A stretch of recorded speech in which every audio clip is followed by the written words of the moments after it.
যেন আমাদের এইভাবে আমরা সুনিশ্চিত থাকতে পারি।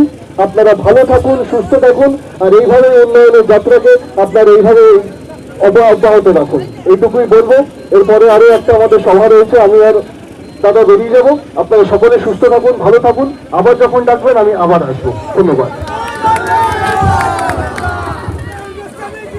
একটা ঘোষণা করি দাদা, একটা ঘোষণা করি যে আগামীকাল বেলা 2টোর সময় আমাদের সাংসদ দেব বামনখালীর মাঠে জনসভা করতে আসবেন এবং আগামীকাল 3:30-এর সময় আমাদের বনবনিয়া চৌমাথা থেকে টুয়ার্ডস আমাদের শ্মশান পর্যন্ত একটা র্যালি হবে।